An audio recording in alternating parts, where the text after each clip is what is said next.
హైడ్రా ఇప్పుడు బాహుబలి. ఎస్, తెలంగాణలో ప్రకంపనలు రేపిన హైడ్రాను రాష్ట్ర ప్రభుత్వం అత్యంత శక్తివంతమైన బాహుబలిగా తీర్చిదిద్దింది. సొంత పోలీస్ స్టేషన్, బలం, బలగం, వాహన శ్రేణిని హైడ్రాకు అందించింది. హైడ్రా పోలీస్ స్టేషన్ను ముఖ్యమంత్రి రేవంత్ రెడ్డి స్వయంగా ప్రారంభించారు. వెన్నులో వణుకు పుట్టించేటటువంటి సంస్థ మన హైడ్రా.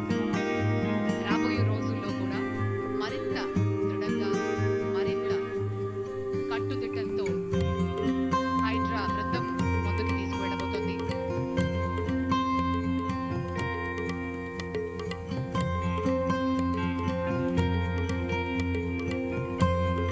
హైడ్రాకు సమకూర్చిన వాహన శ్రేణిని ముఖ్యమంత్రి రేవంత్ రెడ్డి జెండా ఊపి ప్రారంభించారు.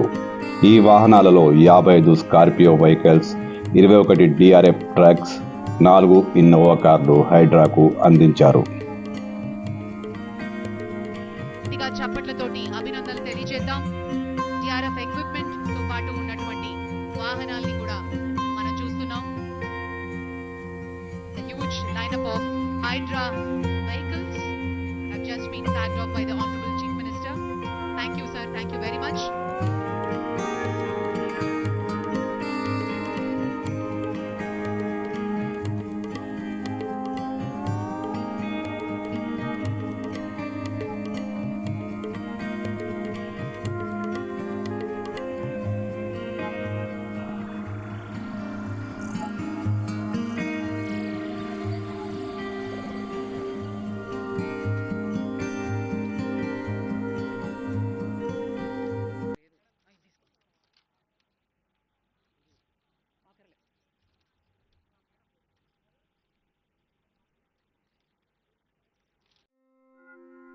ఈ సందర్భంగా హైడ్రా కమిషనర్ రంగనాథ్ ముఖ్యమంత్రికి కృతజ్ఞతలు చెప్పుకున్నారు. అత్యంత ఆధునిక టెక్నాలజీతో పనిచేస్తున్నట్లు రంగనాథ్ సీఎంకు వివరించారు. నేషనల్ రిమోట్ సెన్సింగ్ ఏజెన్సీ వాళ్ళతోటి కూడా ఎంఓయూ ఎంటర్ అవ్వడం జరిగింది.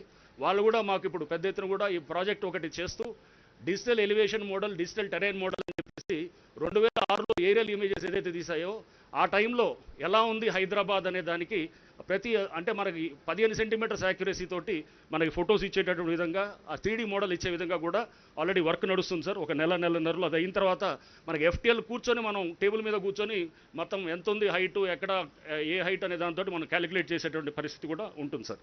సో సాంకేతిక పరిజ్ఞానాన్ని కూడా పెద్ద ఎత్తున వాడుతూ ఇప్పటికే హైదరాబాద్, దాని శివారు ప్రాంతాలలో అక్రమార్కుల గుండెల్లో ప్రకంపనలు రేపుతున్న హైడ్రా ఇక బాహుబలిలా మరింతగా రెచ్చిపోయే అవకాశం కనిపిస్తోంది.